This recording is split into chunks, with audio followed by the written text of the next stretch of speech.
The dog didn't bark. She didn't beg. She just stood in the snow and waited. Inside the quiet town library, Jack Turner, a former Navy SEAL, looked through the frost-covered glass. The German Shepherd and her puppy were shaking, one small paw pressed gently as if choosing him that night. Before you go, tell us where you're listening from tonight. Drop your city and country below, and let this story quietly connect hearts across the world.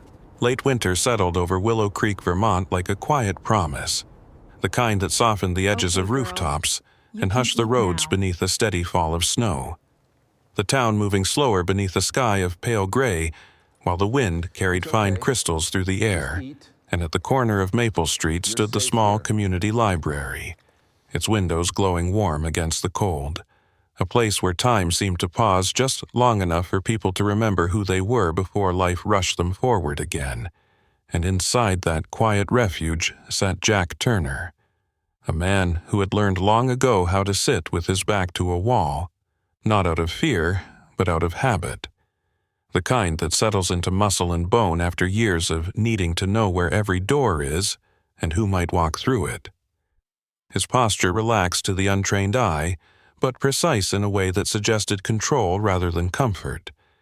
His shoulders broad but not tense, his hands resting loosely on the open pages of a book he had not truly read in the last 10 minutes, because his attention, as it often did, drifted between the words and the room around him.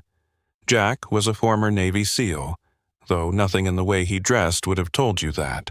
A worn flannel shirt over a simple gray t-shirt, jeans marked faintly with grease from small repair jobs he took around town, his hair kept short without thought, strands of early gray blending into brown, his face defined by sharp lines softened slightly by time but not by ease. There was a steadiness in his eyes, a quiet scanning that never quite turned off, the kind of awareness that did not belong to the present moment, but had followed him back from somewhere far harsher. And across the room, behind the front desk, stood Helen Brooks, the library manager, a woman who had spent years learning how to read people without asking them questions. She was of medium height with silver-streaked hair pulled back into a loose knot, her posture upright but gentle, her movements deliberate. She spoke softly to visitors but noticed everything, and she had noticed Jack the first week he began coming in regularly, always choosing the same seat, always placing himself where he could see the entrance, never fully turning his back on the room. It wasn't fear, she understood that much.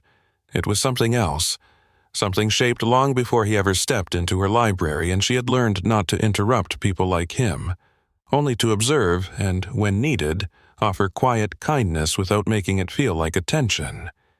The snow thickened outside, layering the world in white until the outlines of parked cars blurred into the street and footsteps disappeared almost as quickly as they were made. And for a while, the only sound inside the library was the soft turning of pages, the distant hum of the heating system, and the occasional creak of wood settling under warmth, until something shifted, not loudly, not enough for anyone else to notice, just a subtle change in the rhythm of Jack's attention, a movement at the edge of the window that caught his peripheral vision. He did not look up immediately. Old instincts rarely reacted to the first signal.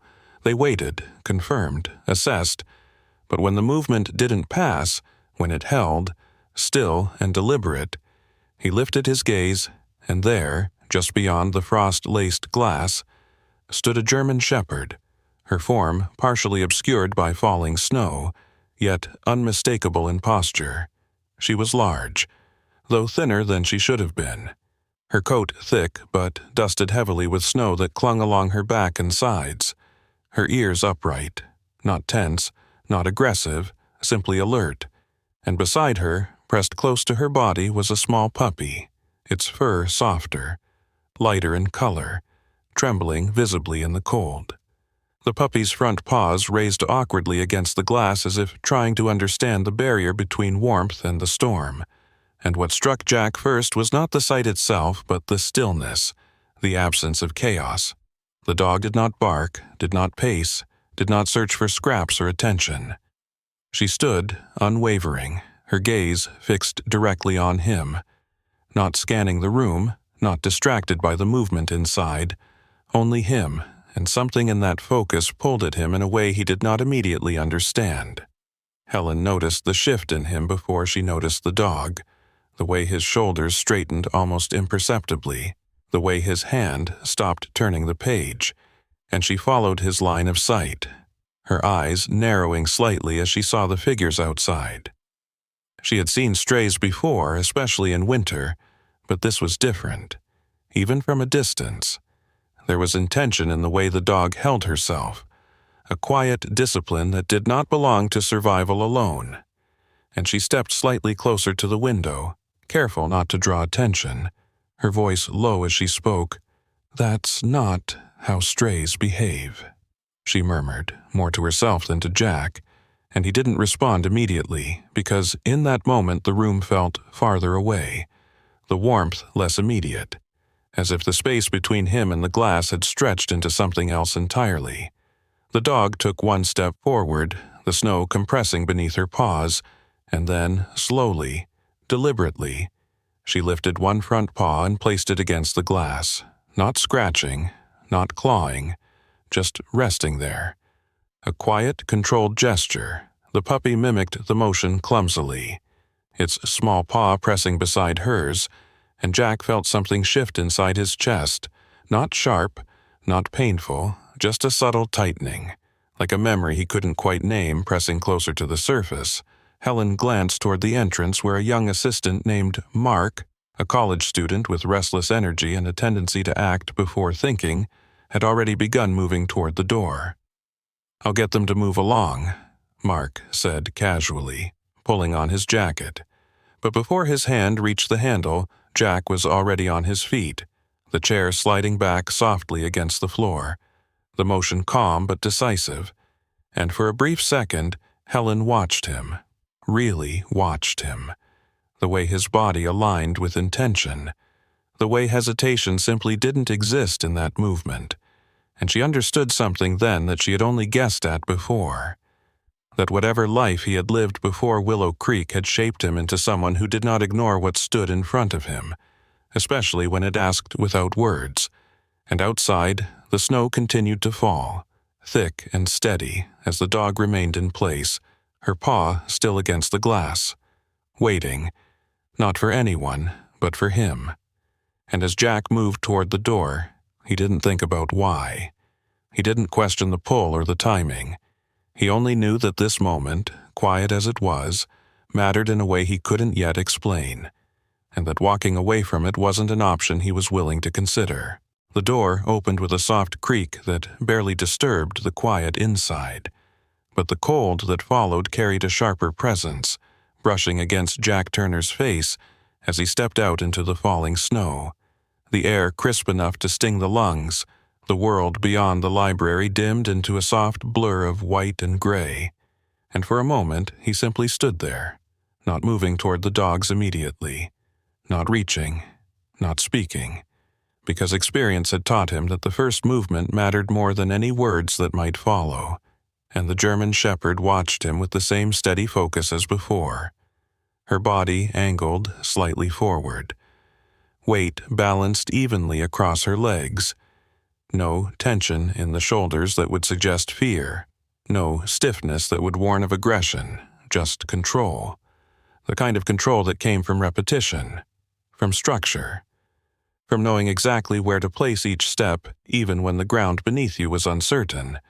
And the puppy beside her shifted slightly, pressing closer into her side, its small body trembling not only from the cold, but from the unfamiliar, its eyes flicking between Jack and the doorway behind him as if measuring distance, safety, and something else it didn't yet understand. Jack lowered himself slowly onto one knee, the movement deliberate, controlled, not lowering his gaze entirely, not breaking eye contact, because submission was not what he intended to communicate, and neither was dominance. What he offered instead was space, the kind that allowed the other side to decide. And for a brief second, nothing happened. The snow continued to fall in steady silence, collecting along the dog's back and melting slowly where body heat pushed against it. And then the German Shepherd took a step forward, not rushed, not hesitant. Just a measured advance, her paw pressing into the snow with quiet certainty. And Jack felt that same subtle tightening in his chest. Not fear, not quite recognition, but something close enough that his body responded before his mind could label it. He didn't extend his hand, didn't call out. He simply remained where he was, letting the distance close on her terms. And when she stopped just outside his reach, he could see the details more clearly now. The faint line of old wear around her neck where a collar had once rested. The way her fur, though matted in places, still held the density of a well-kept coat. The slight narrowing of her eyes, not in suspicion but in assessment. And behind her, the puppy attempted to mimic the same composure, stepping forward awkwardly, its smaller paws sinking deeper into the snow, nearly losing balance before pressing again toward the glass, as if drawn by the warmth it could sense but not yet claim. Inside the library, Helen Brooks had moved closer to the window, her arms folded loosely, her expression thoughtful rather than concerned. She had seen enough of life to know when something deserved attention and when it deserved patience, and this, whatever it was, did not feel like something to interrupt. She glanced briefly toward Mark, who lingered near the door, uncertain now, his earlier urgency replaced with hesitation as he watched the quiet exchange unfold. "Just wait," Helen said softly, her voice calm but firm, and Mark, though not entirely understanding, nodded and stepped back, his curiosity now outweighing his impulse to act. Outside, Jack shifted his weight slightly, careful not to startle, and spoke for the first time, his voice low, steady, carrying no command in its tone. "Easy," he said, not to instruct, but to acknowledge. And the dog's ears flicked once at the sound, not flattening, not retreating, just registering. And then, with a motion so subtle it could have been missed, she closed the final distance, stepping into his space. Close enough now that he could see the faint frost clinging to the whiskers around her muzzle. And she inhaled once, a short, controlled breath that carried information more important than sight. Jack remained still, allowing the moment to settle, and when he finally extended his hand, it was slow, palm angled downward, fingers relaxed, no sudden motion, no pressure, and the dog leaned forward just enough to meet it, not pressing into his hand, not pulling away, simply accepting the contact as part of the exchange. And for a second that stretched longer than it should have. Everything else seemed to fall away. The snow, the cold, the quiet inside the library, reduced to a background hum behind the connection that had formed without words. The puppy moved closer now, emboldened by the stillness, its nose brushing lightly against Jack's sleeve before retreating half a step, unsure, curious, alive in a way that felt fragile but persistent. Jack exhaled slowly, the breath visible in the cold air, and then, without breaking the rhythm, he rose to his feet, not abruptly, not with any sudden shift that might unsettle the balance, and he turned slightly toward the open door, leaving space between himself and the dogs, an invitation rather than a command, and the German Shepherd watched him for a fraction of a second before moving, her steps aligned with his, not following blindly, but choosing to close that distance on her own terms, the puppy staying close at her side, its smaller strides quick to keep pace, and inside, the warmth wrapped around them as they crossed the threshold, the shift from cold to heat immediate, the scent of wood, paper, and quiet familiarity settling over them, and for a moment the room held its breath. Every movement slowed as eyes turned toward the unexpected arrival. Jack guided them gently toward an open space near the entrance, not pulling, not directing with force, simply moving and allowing them to align with him, and Helen stepped forward with a towel already in her hands, her movements careful, respectful of the space the dog seemed to require. "Here," she said softly, placing it within reach rather than offering it directly, and Jack nodded once in acknowledgement, crouching slightly as he set the towel down, the puppy immediately stepping onto it, its small body curling instinctively toward the warmth, while the German Shepherd remained standing, her posture unchanged, her attention still fixed on Jack, and when Mark returned with a small bowl of water and a plate of food, setting them cautiously near the dogs, the room fell quiet again. The expectation almost tangible. The puppy sniffed the air, its body leaning forward, hunger evident in the quick movement of its nose, but it did not eat, not yet, because the mother did not move, and the mother did not move because she was still watching Jack, and he understood then, not through logic, but through something deeper, something ingrained. He lowered his voice slightly, the words simple, almost understated. "It's okay." And the shift was immediate, not dramatic, not rushed, just a release. The German Shepherd lowered her head and began to eat in measured bites, not devouring, not frantic, but controlled, disciplined even in hunger, and only then did the puppy follow, its movements quicker, less restrained, but still anchored by the presence beside it. Helen exhaled quietly, a faint smile touching her lips as she watched. "I was right," she murmured, her voice barely above a whisper. "She's worked before." And Jack didn't answer right away, his eyes still on the dog, the way she held herself even now, the way she balanced need with restraint. And after a moment he spoke, more to the space between them than to anyone else. "Yeah," he said softly, "she has." And then, almost as if the words had been waiting for the right moment to exist, he looked directly into her eyes and added just above a whisper, "You're not lost. You're finding your way."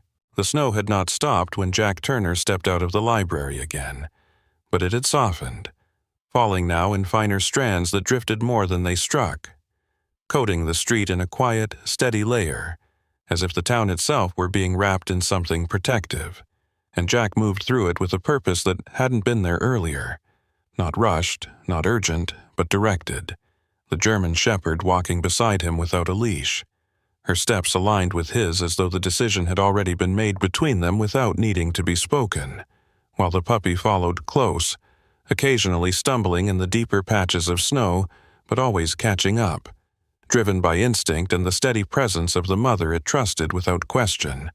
And the distance from the library to the small veterinary clinic on Birch Avenue was not far, but it felt longer in that moment, not because of the cold or the weather, but because of the quiet awareness that something had begun to unfold that neither of them fully understood yet.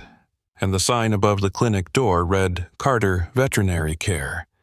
The paint slightly weathered but maintained with care, a reflection of the person inside.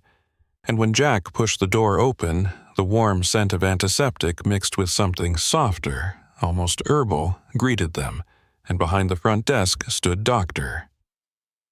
Emily Carter, a woman who carried both focus and patience in the way she held herself. She was of average height with auburn hair tied loosely at the back, strands escaping around her temples, her green eyes sharp but not unkind, the kind of gaze that noticed details without making a person feel examined.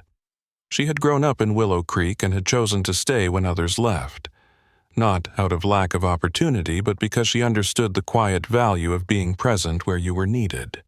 Her hands steady from years of work, her voice calm even when situations were not, and she looked up as Jack entered, her expression shifting from routine acknowledgement to quiet curiosity as she took in the sight of the two dogs. "That's not something I see every day," she said, her tone even but attentive, stepping out from behind the desk slowly, not approaching too quickly, not assuming the dog's temperament, and the German Shepherd remained still, watching her with the same measured attention she had given Jack, not retreating, not advancing, simply observing, while the puppy stayed closer to Jack now, its earlier uncertainty shifting into a tentative trust, its small nose twitching at the new smells that filled the room. Jack removed his gloves, his movements deliberate as always. "Found her outside the library," he said, his voice low, and Emily nodded slightly, crouching a few feet away from the dog, extending her hand just enough to test reaction without crossing into intrusion. The shepherd leaned forward slightly, inhaled once, then held position, and Emily's eyes flickered with recognition. Not of the dog itself, but of the behavior. "She's trained," Emily said quietly, more to confirm her own observation than to question it. And Jack didn't answer immediately because he had already reached that conclusion, but hearing it spoken aloud shifted it into something more solid, something that required explanation. Emily moved slowly, her hands gentle but precise as she examined the dog's shoulders, her spine, the subtle signs beneath the surface that told a story not visible at first glance. "No major injuries," she murmured, though her fingers paused briefly along the neck, parting the fur just enough to reveal a faint, circular line. Not raw, not recent, but unmistakable, and she glanced up at Jack. "There was a collar here," she said, "for a long time." Jack leaned slightly closer, his attention narrowing, and something in his expression hardened just enough to suggest that the pieces were beginning to align. Emily stood then, moving toward a cabinet where she retrieved a small handheld scanner. "Let's see if she's registered," she said, her tone still calm, but there was a subtle shift now, a quiet anticipation that hadn't been there before. She returned and passed the scanner slowly along the dog's shoulder blades, the room holding its breath in a silence that seemed to stretch longer than it should, and then a soft beep broke it. Not loud, but definitive. Emily paused, her eyes narrowing slightly as she repeated the scan to confirm. Another beep, and she exhaled slowly. "Well," she said, straightening, "that answers part of it." She turned the screen toward herself, her fingers moving across it with practiced ease, pulling up the information linked to the chip, and as she read, her expression shifted again, not to shock, but to something more focused, more aware of the weight behind the data. "Registered name, K9 Grace," she read aloud, the words settling into the room with a quiet significance. Jack's jaw tightened slightly, not in tension, but in recognition of what that meant. Emily continued, "Federal Search and Detection Unit." She paused briefly before adding, "Status, missing." And that word carried more weight than the rest because it explained the silence around the dog's existence, the absence of anyone searching for her here. Jack glanced down at the shepherd, at Grace, and the name fit in a way that felt almost too exact, not sentimental, but earned. "How long?" he asked. And Emily scrolled further, her eyes scanning the details. "Just over a year," she replied, then added, "Handler listed, but no updates beyond that." She didn't read the name aloud, sensing perhaps that the information itself was enough for now, and instead she moved to the puppy, crouching again to check for a chip, passing the scanner gently along its smaller frame. But no sound came, no signal, and she shook her head slightly. "No chip," she said, "which means—" She glanced back at Grace. She had him after she went missing, and the implication settled quietly, not dramatic but significant because it meant survival, not just of the dog, but of something continued beyond whatever had happened before. The puppy shifted under her touch, its small body warm now, no longer trembling as it had been in the snow, and Emily's expression softened just slightly. "He's healthy," she added, "given the circumstances." And then she stood again, her attention returning fully to Jack. "There's more," she said, turning the screen so he could see it now, though the technical details meant less to him than the context behind them. "She was part of an active investigation when she went missing," Emily continued, her voice lowering slightly, not out of secrecy, but out of respect for the weight of what she was saying. "Tracking hazardous materials, possibly explosives, the case was never fully resolved." Jack's mind moved through that information differently than most would, not focusing on the words themselves, but on the implications, the patterns, the unfinished nature of it. And he looked at Grace again, not as a stray, not even as a survivor, but as something still connected to that past, something that had not simply ended when she disappeared. The door behind them opened softly then, and Helen Brooks stepped inside, carrying a small paper bag, her presence gentle but intentional as always. "I thought you might need these," she said, holding up the bag slightly, the scent of fresh-baked bread escaping faintly into the room, and her eyes moved from Jack to the dogs, then to Emily, taking in the scene with quiet understanding. "She's not just passing through," Helen said softly, not as a question, but as a statement, and Emily nodded once. "No," she replied, "she's not." Helen stepped closer, placing the bag on the counter, her gaze lingering on Grace for a moment longer than necessary. "Sometimes," she said, her voice thoughtful, "things don't show up where they're supposed to. They show up where they're needed." And Jack didn't respond right away, because the words didn't feel like something to agree or disagree with. They felt like something to sit with, something that would make sense later, and he shifted his stance slightly, his attention narrowing again, not on the room, not on the conversation, but on Grace, on the way she held herself even now, calm, aware, not searching for exits, not reacting to unfamiliar space, and it clicked then, not as a sudden realization, but as something that had been forming since the moment he saw her through the glass. "She didn't come in for shelter," Jack said quietly, more to himself than to the others, and Emily's eyes flicked toward him, recognizing the direction of his thought. "No," she said, "she didn't." And Jack exhaled slowly, his gaze steady on Grace as he finished the thought that had been building since the beginning. "She's tracking something." The days that followed did not announce themselves as different. Not at first, because change rarely arrives in ways that can be easily named. It settles instead in small shifts, in routines that feel almost the same until you notice what has been added, what has quietly taken root beneath the surface. And for Jack Turner, that change began with the presence of Grace and the puppy inside his home, a space that had long existed in careful order, everything placed where it belonged, every corner predictable, now filled with the soft sounds of movement that did not disrupt but redefined the silence.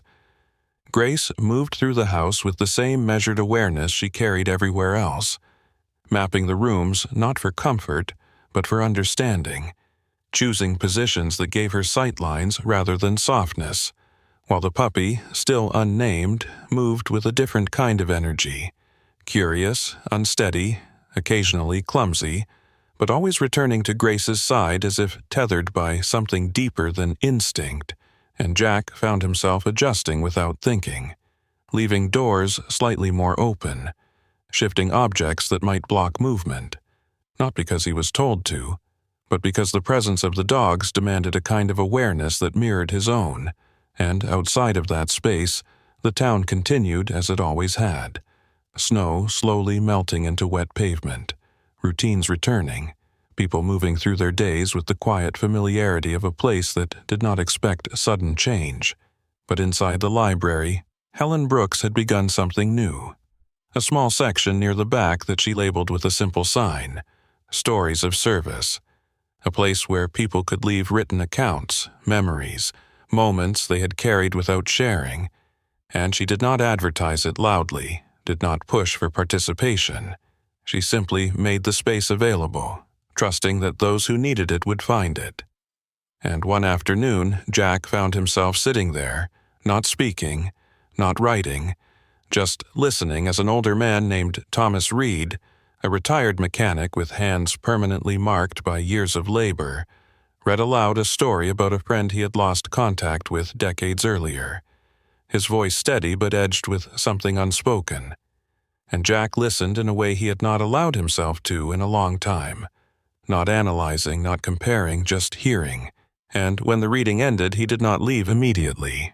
He stayed, his presence quiet but intentional, and Helen noticed, as she always did, but said nothing, because sometimes acknowledgement could disrupt what needed to unfold naturally. And later that same day, Emily Carter stopped by the library, not in her work clothes but in a simple coat, her hair loose, her posture less guarded than it had been at the clinic. She greeted Helen with familiarity, then glanced toward Jack, her expression thoughtful, not intrusive, and she approached with a kind of ease that suggested she understood boundaries without needing them explained. "How is she?" Emily asked, her tone casual but attentive. And Jack knew she wasn't only asking about Grace. "The same," he replied, which was true and not entirely accurate because Grace had not changed. But his understanding of her had, and Emily nodded, accepting the answer without pressing further. "That usually means something's still moving beneath the surface," she said, and Jack considered that, not as a statement to agree with, but as something that aligned with what he had already begun to suspect, and it was that suspicion that led him, 2 days later, to drive beyond the edges of town, not with a clear destination, but with a direction that felt less like a decision and more like a continuation. Grace sat in the passenger seat, her body still but alert, the puppy curled behind them, half asleep, unaware of the shift that was beginning to take place, and as the road narrowed and the buildings thinned into open stretches of land broken by clusters of old industrial structures, something in Grace changed, not gradually, but distinctly. Her posture straightened, her ears locked forward, her breathing shifted into shorter, controlled patterns, and Jack noticed immediately, his attention sharpening as it always did when something in his environment broke from expectation. He slowed the truck slightly, his eyes scanning the surroundings, but it wasn't the buildings or the road that held his focus. It was her, the way her entire body aligned with purpose, and when they passed a row of weathered warehouses, metal siding faded and partially rusted, one in particular drew her attention completely. Grace leaned forward, her muscles tightening, not in fear, not in uncertainty, but in recognition. And Jack followed her gaze, the structure marked faintly with an old number, its doors closed but not secured. The fence along one side partially collapsed, and he drove past it at first, testing, giving her space to react again. And she did. More intensely this time, a low, controlled sound vibrating in her chest. Not a growl, not a warning, but something closer to confirmation. And Jack didn't need more than that. He slowed to a stop further down the road, turned the engine off and sat for a moment in the quiet, considering not whether this meant something, but what exactly it meant. And then he reached for his phone, his movements calm, precise, and he called the local police department, the voice that answered belonging to Officer Daniel Ortiz, a man in his early 30s with a solid build and a calm, grounded presence. Someone who had grown up in Willow Creek and returned after a brief time away, carrying with him a sense of responsibility that showed in the way he spoke, steady, direct. "Turner," Ortiz said after Jack identified himself, recognizing the name from prior interactions in the community. "What's going on?"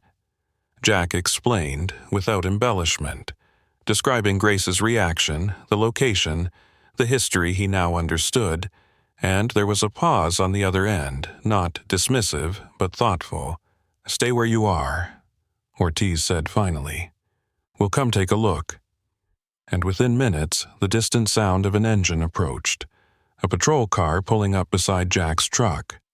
Ortiz stepping out, his dark hair cropped short, his expression focused but not tense. He glanced at Grace first, noting her posture, the way she held herself even outside the vehicle, and something in his demeanor shifted, not dramatically but enough to signal that he understood this wasn't a casual call. "She's the one?" he asked, and Jack nodded once. Ortiz crouched slightly, observing without reaching, his experience enough to recognize trained behavior when he saw it. "All right," he said, standing again. "Let's see what she's pointing at." They moved toward the warehouse carefully, not rushing, not assuming, and as they approached the broken section of a fence, Grace led slightly, her movements controlled, focused entirely on the structure ahead, and when Ortiz and the additional officer who had arrived with him conducted a quick inspection of the exterior, It didn't take long before they found something that didn't belong. Fresh tracks, partially covered by snow, disturbed ground near the entrance, and when they stepped inside briefly, the evidence became clearer. Materials that had not been there long, signs of recent activity where there should have been none. Ortiz emerged holding a small item sealed in a bag, his expression more serious now. "This isn't old," he said quietly, looking at Jack. "This is current." And Jack exhaled slowly, not in surprise, but in confirmation, because he had already known, in the way he knew things that didn't require explanation. He glanced down at Grace, who had shifted slightly now, her tension easing just enough to suggest that what she needed to show had been seen, and he reached down, his hand resting briefly against her head, the gesture simple. "Steady. You're not done," he said quietly, the words carrying more weight than their simplicity suggested. Not yet. The morning carried a different kind of stillness, not the quiet of snow or routine, but the kind that settles before something begins, when the air feels held in place and even small sounds seem sharper against it. And Jack Turner stood at the edge of that stillness just outside the perimeter the police had established around the old warehouse. The ground beneath his boots damp from melting snow, the sky above a flat gray that pressed low over the horizon, and everything about the scene felt contained, controlled, yet unfinished, as if waiting for a final movement that had not yet been made. Grace stood beside him, not restless, not tense, but aware. Her gaze fixed toward the structure ahead where officers moved with measured precision, their voices low, their gestures practiced, and the puppy remained in the truck, curled into the seat, unaware of the weight carried by the moment unfolding outside. Jack kept his hands at his sides, not crossed, not clenched, simply present, because he had made a decision the night before, one that had not required much thought, only acknowledgement. He would not step inside. This was not his operation, not his place to lead or intervene, and yet he remained because leaving did not feel right either. And across the scene, Officer Daniel Ortiz moved between positions, coordinating with a small team that had arrived from the county, among them a man named Sergeant Caleb Warren, taller than most, broad-shouldered with a weathered face that suggested years spent in situations where decisions carried weight, his hair cut close, his beard trimmed but rough enough to hint at time spent in the field rather than behind a desk, his voice calm but firm as he spoke to the others. There was no urgency in his tone, only clarity, the kind that kept people steady even when outcomes were uncertain, and he glanced briefly toward Jack, not questioning his presence, but acknowledging it in a way that suggested he understood more than had been said aloud. "We'll keep it contained," Warren said to Ortiz, his words low but clear. "No rush, no mistakes." And Ortiz nodded, his posture reflecting agreement rather than deference, because this was not about hierarchy, it was about execution. And Jack watched it all with a familiarity that sat deep in his chest, not pulling him forward, not demanding action, just present, like a memory that had learned to stay quiet. And beside him, Grace shifted slightly, her ears flicking toward the warehouse, her body aligning again with that same focused awareness Jack had seen before, not heightened, not escalating, just steady, as if she already knew how this would unfold. And for a moment Jack closed his eyes briefly, not to retreat, but to center, to separate what was happening now from what had been before, because the two felt close enough to blur if he let them, and when he opened them again, the operation had begun to move. Officers advancing toward the entrance in coordinated steps, their presence controlled, deliberate, and inside, movement responded. Subtle at first, then sharper, the sound of something shifting, a door or a crate, not loud, but enough to signal that the space was no longer still. Jack's focus narrowed, not on the officers but on the structure itself. The lines of entry, the points of exit, the places where something could break from plan, And then he saw it. Not clearly at first, just a flicker of motion near the side of the building. A section of fencing that had been partially collapsed. An opening that hadn't been fully secured. And in that gap, a shadow moved. Quick. Low. Deliberate. Someone slipping through a space not yet covered. And the moment stretched. Not in time, but in awareness. Because Jack recognized it instantly. The pattern, the opportunity, the mistake. And in the past, he would have waited, measured, calculated the exact second to act, ensuring that every variable aligned before committing to a decision. But something had changed. Not in his training, not in his understanding, but in what he was willing to trust. And he didn't think about it, didn't run through scenarios or outcomes. He simply spoke, his voice cutting through the controlled quiet with clarity. Left side, breach point. The words precise, direct, carrying the weight of certainty rather than suggestion. And Ortiz reacted immediately, his head turning, his attention snapping to the direction Jack indicated. "Warren, left," he called. And the adjustment was instant, the team shifting, closing the gap that had existed only seconds before, and the shadow that had nearly slipped away found itself contained instead. The suspect emerging into a space no longer open, no longer unguarded, hands raised not in surrender at first, but in hesitation. The realization of lost advantage settling in too late to change the outcome. And within moments the scene resolved, controlled, contained. No escalation, no injury, just the quiet conclusion of something that could have gone differently. And Jack exhaled, not in relief, but in recognition, because he understood exactly how narrow that moment had been, how easily it could have shifted if left unchecked. And across the space, Warren approached him, his steps steady, his gaze direct but not confrontational. "Good call," he said simply. No embellishment, no unnecessary acknowledgement, just the kind of respect that came from understanding what had just happened.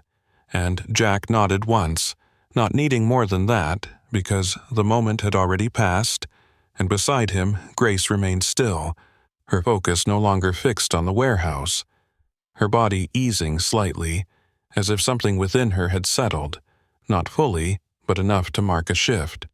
And in the distance the quiet hum of the town continued, unaware of how close something had come to slipping through unnoticed. And later, as the scene cleared and the officers moved on to what came next, Jack stood alone again in the open space. The cold returning to fill what had been occupied, the sky unchanged, the ground still damp beneath his boots, and he looked down at Grace, his hand resting briefly against her head, the contact steady, grounding. "You saw it before I did," he said quietly, not as a question, not as an admission, just as a truth acknowledged, and Grace did not respond, not in any way that could be measured, but her presence beside him felt different now, less like something he had taken in, more like something that had found him for a reason, and he stood there a moment longer, the silence no longer empty, and then, with a breath that carried more weight than it should have, he spoke again, softer this time, almost to himself. "Thank you for bringing me back." Spring did not arrive all at once in Willow Creek. It came in quiet layers, the snow thinning into patches that revealed damp earth beneath, the air softening just enough to carry the scent of thawing ground and distant pine. And with it came a subtle shift in the rhythm of the town, people lingering a little longer outside, conversations stretching beyond necessity. And inside Jack Turner's home, change settled in a way that could not be undone, not because it demanded attention, but because it belonged there now. Grace moved through the space with the same quiet awareness she had always carried. But there was something different in the way she paused near doorways, in the way she chose her place not just for visibility, but for rest, as if the line between duty and presence had begun to soften, and the puppy, now stronger, steadier on his legs, had grown into his movement with a kind of open curiosity, his coat thickening, his energy expanding into every corner of the house, chasing light across the floor, pausing only when Grace stilled, as if learning without being taught where the boundaries of the world truly were. And Jack noticed these things without naming them. The way he left his boots by the door instead of lined precisely against the wall. The way he no longer checked the windows twice before settling into a chair. The way silence had shifted from something that needed to be controlled into something that could simply exist. And one afternoon, Officer Daniel Ortiz arrived at the house. Not in uniform, but in a worn jacket that suggested he had come off duty. His presence relaxed, but purposeful. And beside him stood a woman Jack had not seen before.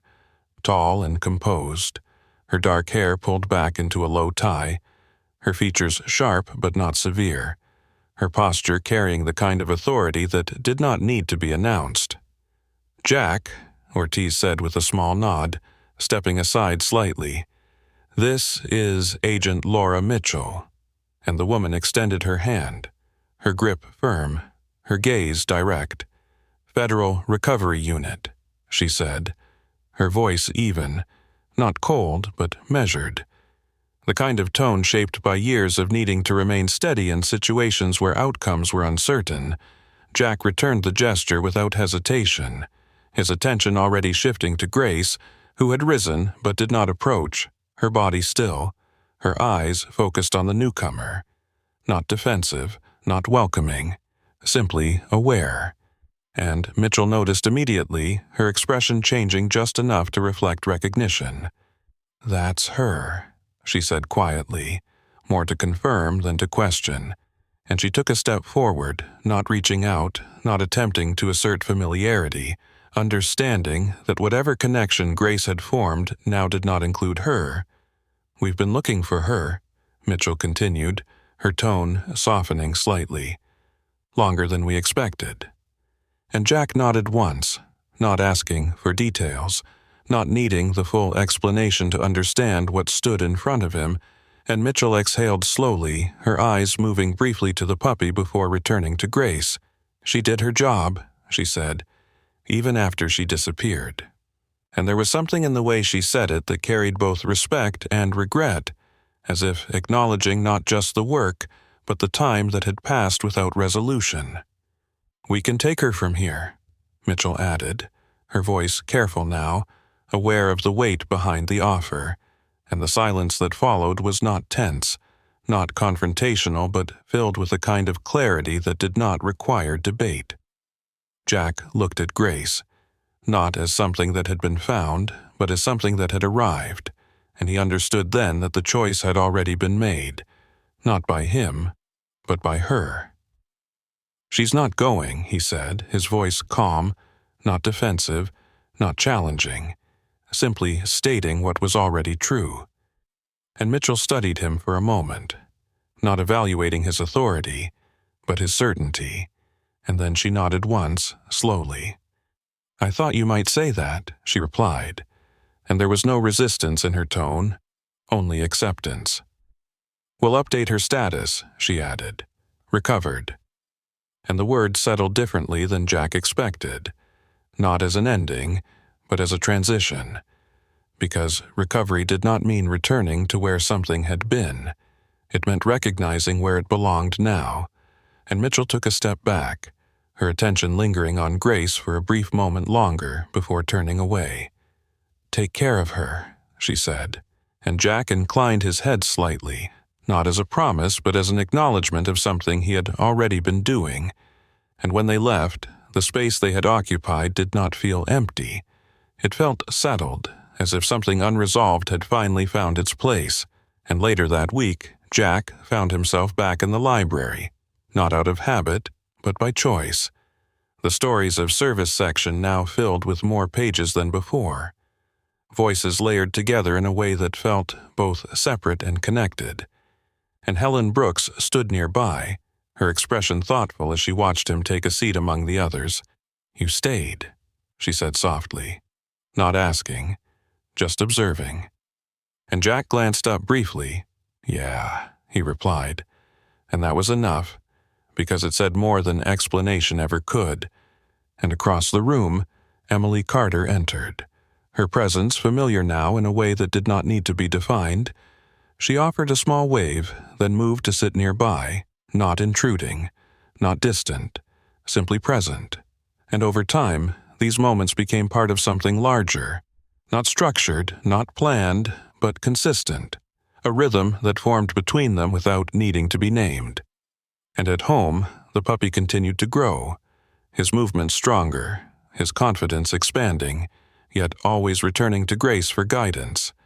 And Grace, in turn, shifted in ways that were subtle but undeniable, her posture easing, her awareness no longer tied solely to purpose, but to presence, to the space she now occupied, to the people who had become part of it. And one evening, as the light faded and the first traces of a new snowfall began to drift through the air, Jack stood by the door, his hand resting on the frame as he opened it outward, the cold air meeting the warmth inside, and Grace stepped forward to stand beside him, her body still, her gaze outward, while the puppy paused just behind, watching, waiting, and for a moment nothing moved, the world quiet, the snow falling gently without urgency, and Jack exhaled, the breath visible in the cooling air, his hand lowering to rest briefly against Grace's head, not as a command, not as reassurance, but as connection. And he spoke then, not to the moment, not to the past, but to what stood right in front of him. Simple, steady, complete. We're good. Sometimes miracles do not arrive as light from the sky or voices in the dark, but as quiet moments that find us when we are not looking. A knock on the glass, a pair of eyes in the snow, a second chance we did not ask for but somehow needed. God does not always change our lives in an instant. Sometimes He sends something or someone to gently guide us back to who we were meant to be. In our everyday lives, we often pass by these moments without realizing they are answers to prayers we once whispered and forgot. If this story touched your heart, take a moment to share where you are listening from, leave a comment, and subscribe to the channel so more stories like this can reach others who may need them. May God bless you, protect you, and bring quiet miracles into your life when you need them most.